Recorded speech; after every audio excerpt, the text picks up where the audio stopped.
Hello, my name is Stuart, and this is a reanimated podcast. Joining me this morning, as on many mornings, is the inimitable H.A. Conrad. Hello. Hello, hello. Where are you coming from today?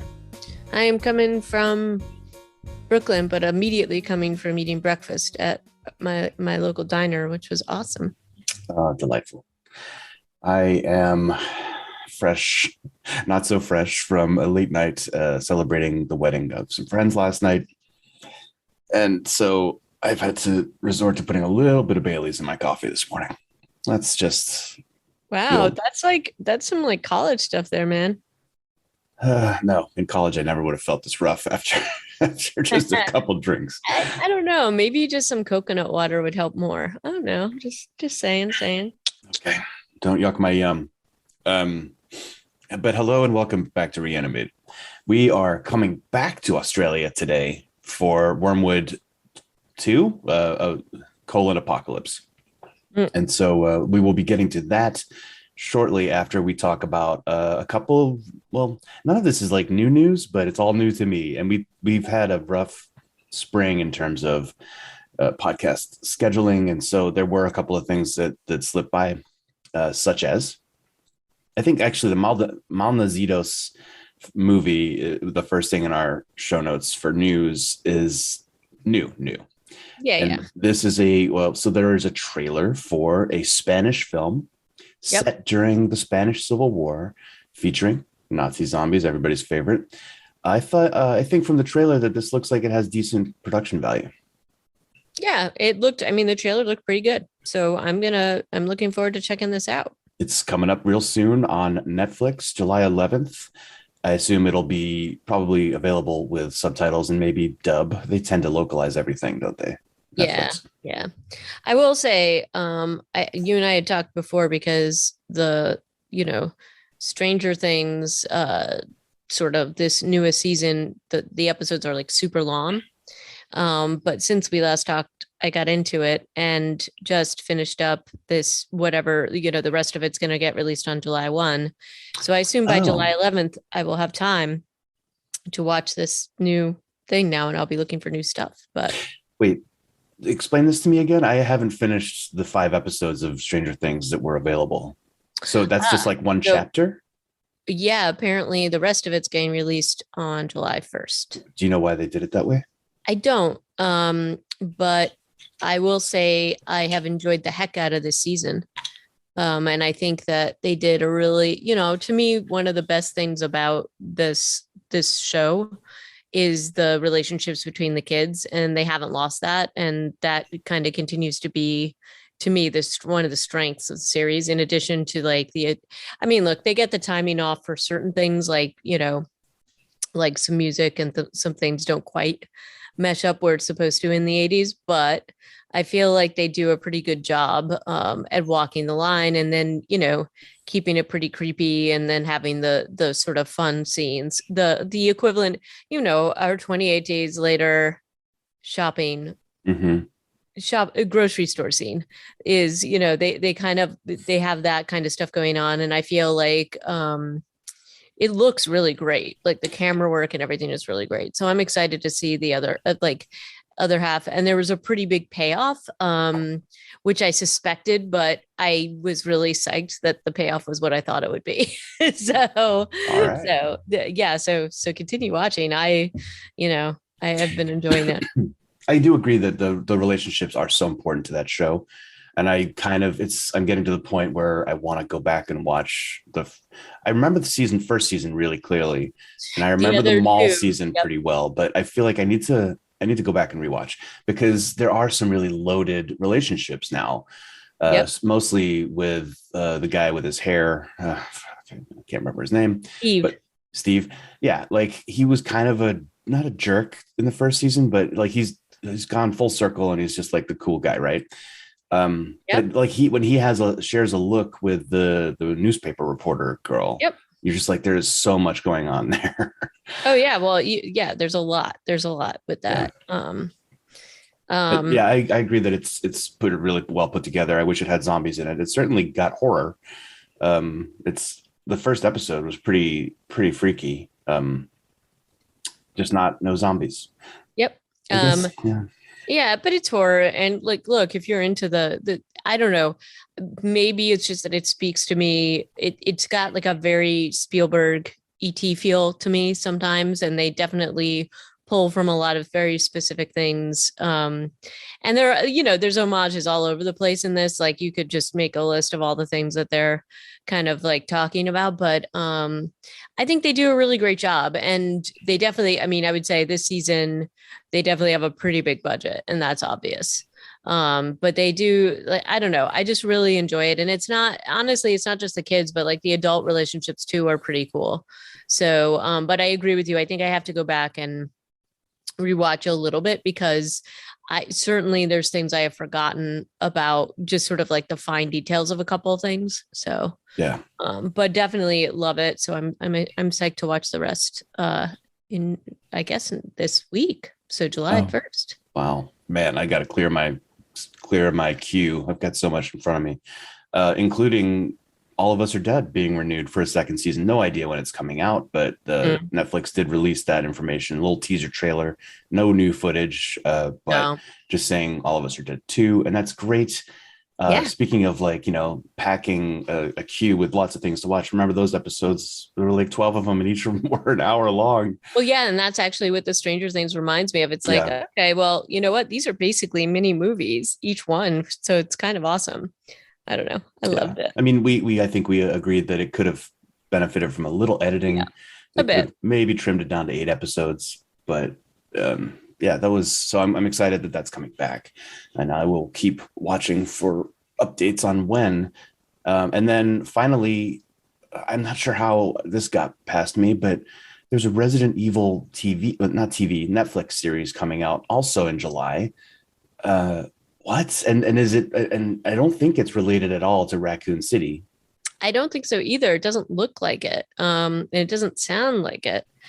So I don't know. We'll have to see what they do with this.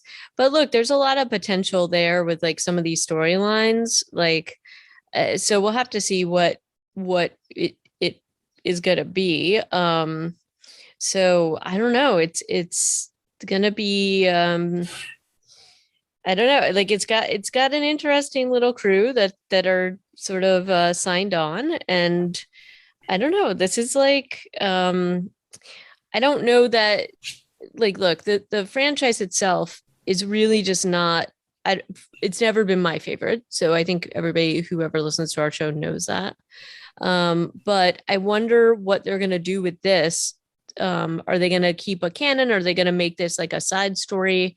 I think there's a lot of possibilities that you could ways to work this. And one I feel like one of the things that they have to the humps that they have to get over is that this was a video game that they then retrofitted into movies, right? And there's been a couple of things that you've been able to do that with, but this specifically was really challenging. And I don't know, it's we'll have to see what they do with this series. And I don't know, where do you have like feelings about it, or are you like, because you've been more of a fan of the movies themselves?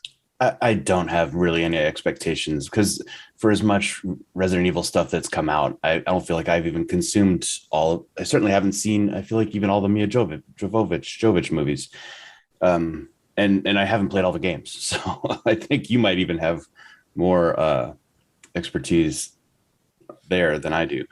I'm just hoping that it's going to be entertaining, and I hope it does well. It's about Albert Wesker's daughter, I believe, is going to be the heroine of the story. So there's like two sisters in it apparently. So it's going to be two timelines following the sisters, and Mm-hmm. they're Jade and Billy Wesker. And so, and they moved to New York. Sorry, not to New York. Slip of the tongue there, people. New Raccoon City. And so they are sort of the whole, I think, thing is that they're uncovering their dad's like secrets, and the fact that whatever it is that they're uncovering. And the two timelines, I think one is earlier and then one is later after the virus has hit everything. So um I think they're keeping some of the monsters intact, but we'll have to see what happens with the rest of the storyline. Look, I think it has some potential, and I am definitely willing to give it a chance. And we'll have to see what they do with this. Yeah. And we will get to see that pretty soon in just a few weeks in July. Yeah. But it's always great to see so many, a couple promising projects coming out real Yeah. soon. And I think we'll be talking about there's a chance we'll be talking about both of those this summer. I will also admit, while we're, in our safe space here, I watched half of one of the Fear the Walking Dead episodes. I kind of just had it on. I was second screening it. I Wow, had it on. you went back to the well. I'm shocked. I still haven't been able to bring myself to do this. I just said we weren't going to be reviewing it. And I think it was always, to me, implicit that I would watch it, but I don't think I want to talk about it anymore. Well, and so far, I think we could talk about it in a synopsis kind of a way. Yeah. I don't think I could do an episode by episode thing. No. Yeah, it's not much to write home about there. I have been really enjoying Channing Powell's Instagram feed, who is the showrunner for the new Tales of the Walking Dead.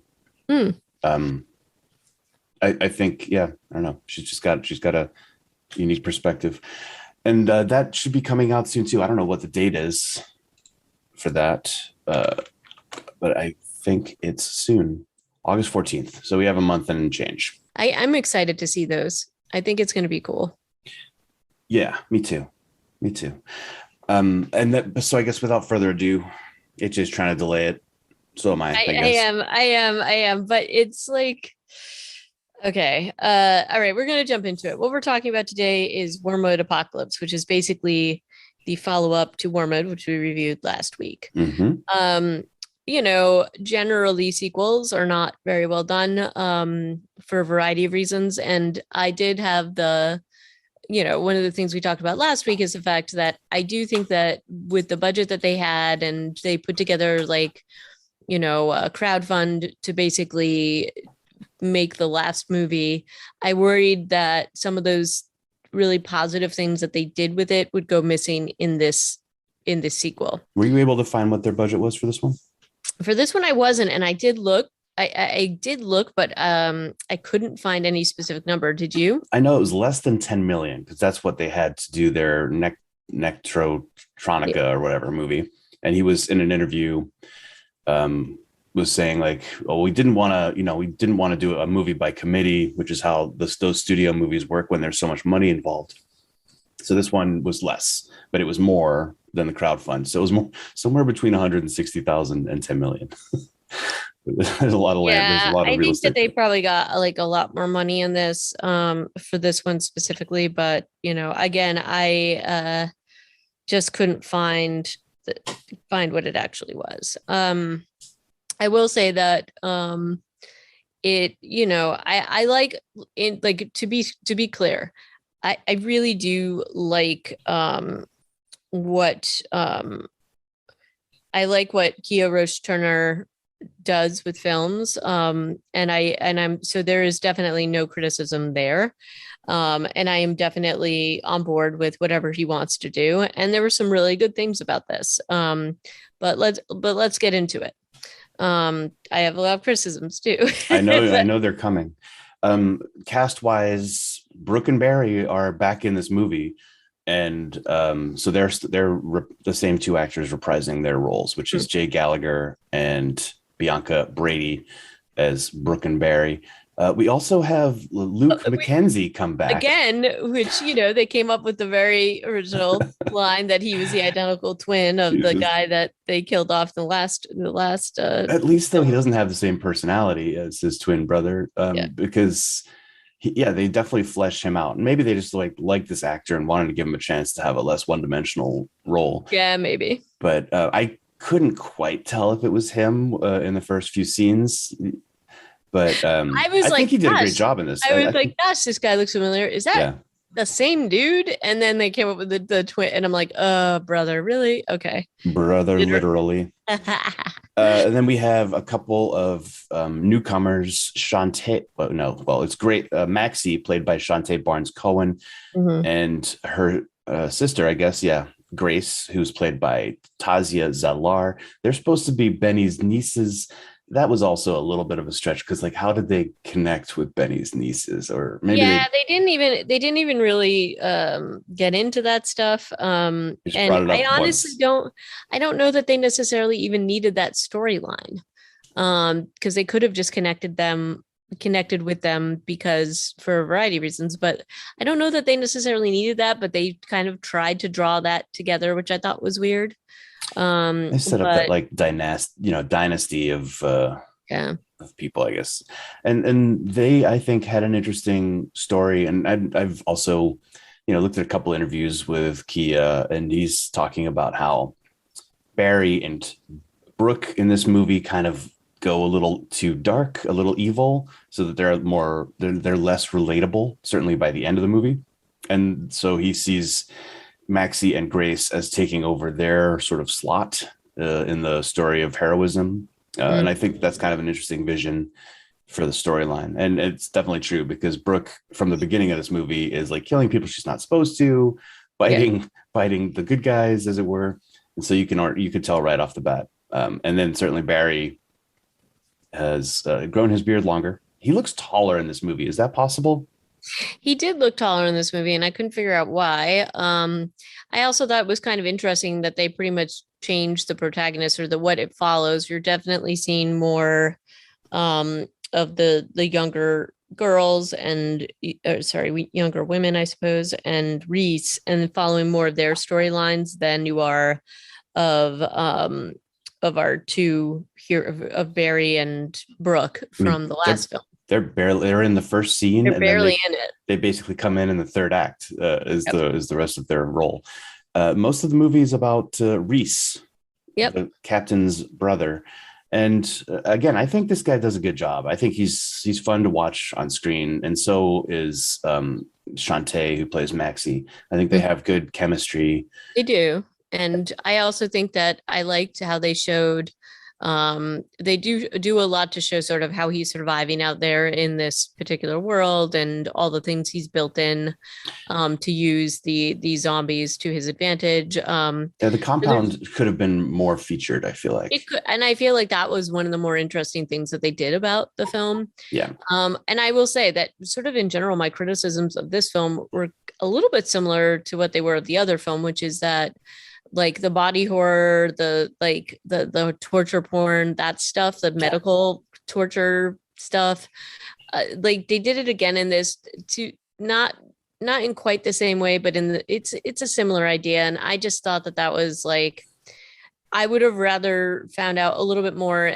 And there's still a lot of like black sort of a black hole about what this organization is, this sort of Hmm. big bad organization is. And I think that's deliberate to some extent, but I didn't, it felt like I was hoping that they would expand a little bit more on this about why there is basically an organization with that already was anticipating all of this and seems to be a lot further advanced and holds a lot of power in a world that seems to have sort of just popped up overnight, you know? Yeah. So that was in a situation that popped up overnight. And so that was a little bit, I don't know, I was a little bothered by that.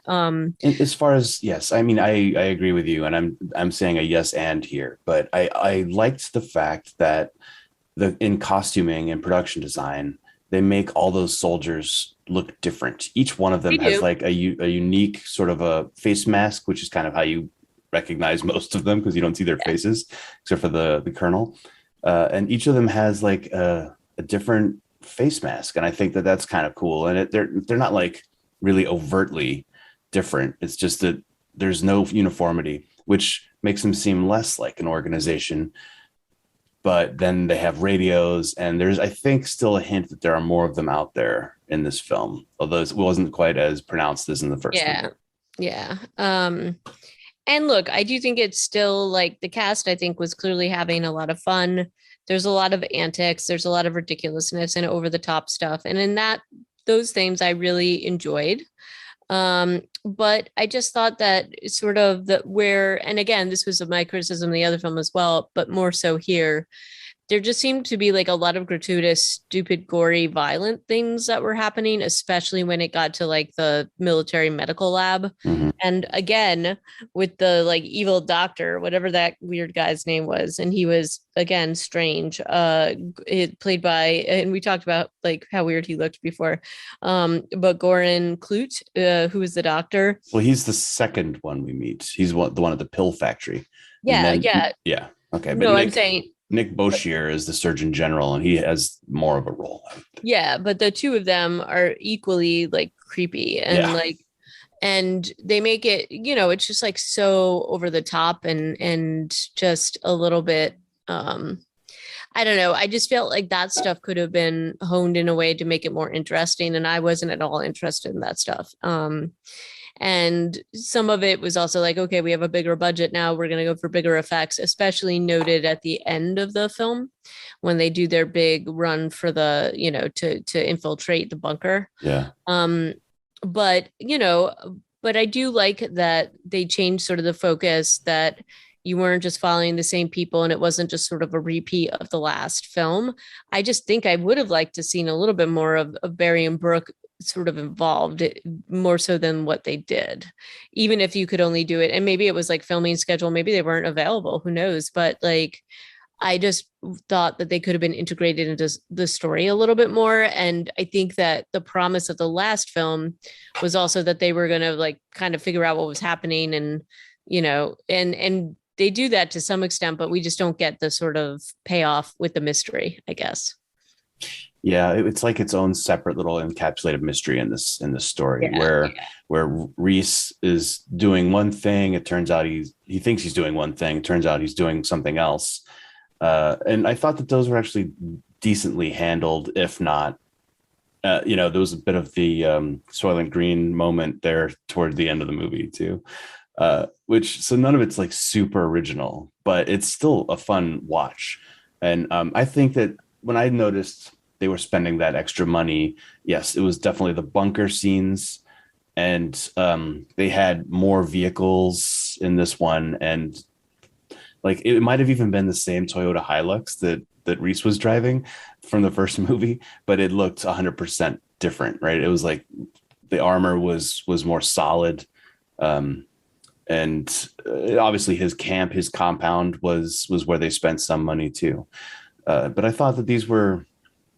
I guess I was relieved that it didn't feel like 100% a different production. There was enough carryover from the first to the second that they felt related. It did feel just a little more honed, but not too polished. yeah. Most of it was still shot outside, like on these dirt roads. Yeah, and it was fun. And I think they gave Maxie an interesting enough storyline, even though she kept getting like arrested or beat up. She was still just tough, and I enjoyed her story. Yeah, It was fun. I don't know. I had a good time. it was fun. I just thought, to me, it was more of like regret that like it could have been better. Like I just felt like they went too far over the top in certain instances, and like the things that really made the other one worth watching again. And maybe this is just like my distaste for the body horror and the medical horror, and that's definitely clearly someone was excited about that, even with like the controlling whatever that super controlled zombie thing was. They Another get a little more, cyborg zombie. That was yeah, the wild. cyborg zombie. That was like, but I like it's fine, and I'm all good with people like if they want to play with the budget, cool.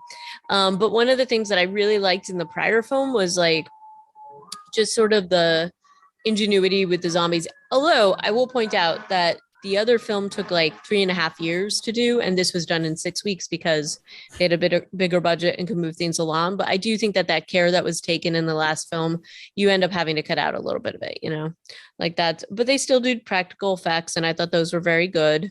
And I overall this isn't the worst sequel I've ever seen. And I do think, I think they would probably do a third one if they got the green light for it, but I don't know if that's even happened. I didn't see anything about it. Did you? Yeah, he was in some interviews. Kia was saying like he's working on a monster another horror film, where he was working toward one, trying to get it together. Like Hmm. it was a monster picture. And if that didn't work, he said, I'm still writing Wyrmwood 3.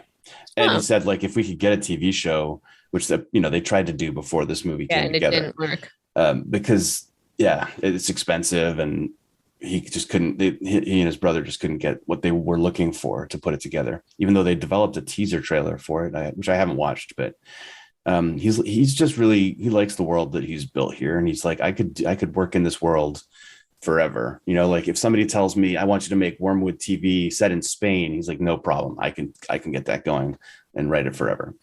And so Yeah. I think he likes what he's created, and I think that's awesome. I would be interested to see where they would go with a third. I think they probably do need to like break some boundaries that they've set for themselves and go a little bit bigger, but not absurd. Yeah, and I mean, look, I'm also on board with him doing other projects. So if he decided that this wasn't the way to go, I'd be fine with that too. And I am, like I am going to check out some of his other stuff, and I think he's got like some. There, I think we talked about this. There's a whole alien spider thing that's supposed to come out pretty soon, I think, or they're filming it now. Alien spider thing in New York, like some kind of sting or something like that. It's called, but um I'm all on board, and I like directors like this getting the budget and the recognition for this genre especially. So I'm totally like whatever he wants to do next, I will watch it, Wormwood or otherwise. So Yeah.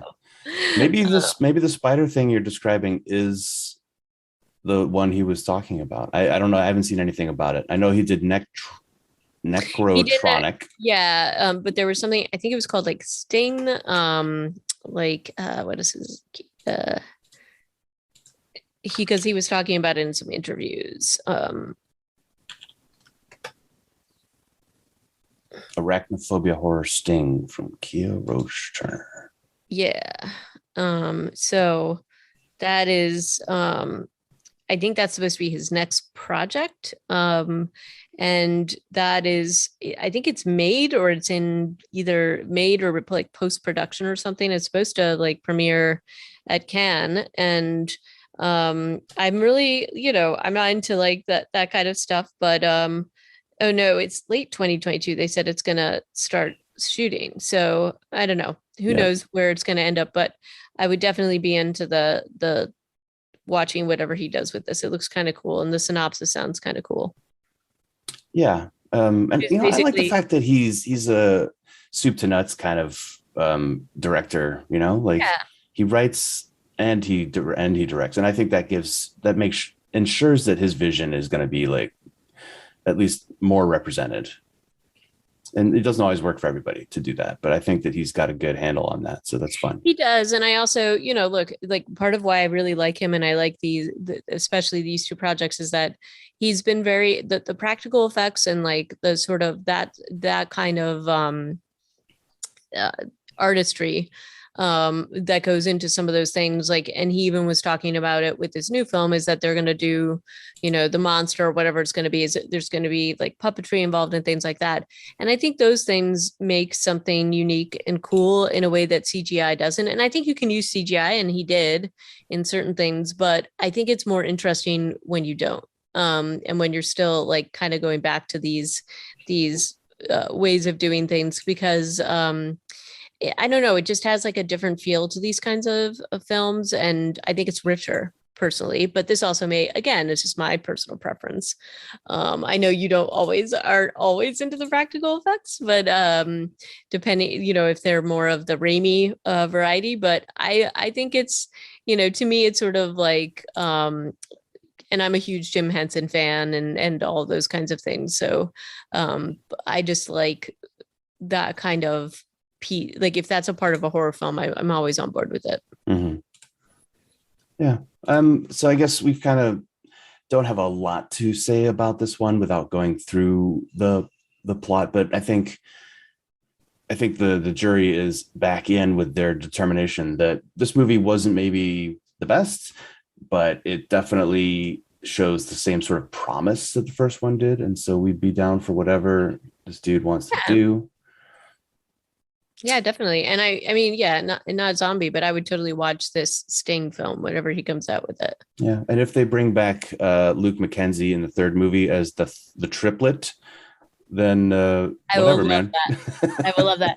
Well, maybe, honestly, maybe it's like a Wes Anderson thing or Mhm. that he just keeps bringing people back that he likes to work with. Yeah, And I don't think that's necessarily a bad thing. I also, I do think that it was nice that the both these two productions for Wyrmwood happened in Australia. Though I did see that I guess some Australians were upset because the first film, I think because of funding and whatever, it didn't get released in Australia until like after it had been released everywhere else. So for this oh, one, they deliberately like waited and made sure that it got released in Australia first, because people were like, "Why don't we get to watch it? It was made here," So Australia just has some weird censorship stuff too, though. they do, and there's like distribution things that you have to do. It's just all very complicated. But in any case, let's see what happens down the road. I'm definitely a fan. So thanks for listening. We appreciate it. If you feel like talking to us about Wormwood Apocalypse, send us an email, reanimatedpodcast@gmail.com. Leave us a note on the Twitters. Reanimated PCast is the handle, or you can leave a note on our website, reanimatedpodcast.com. And until next time, thanks for listening and ciao. Alrighty, bye, y'all. Bye.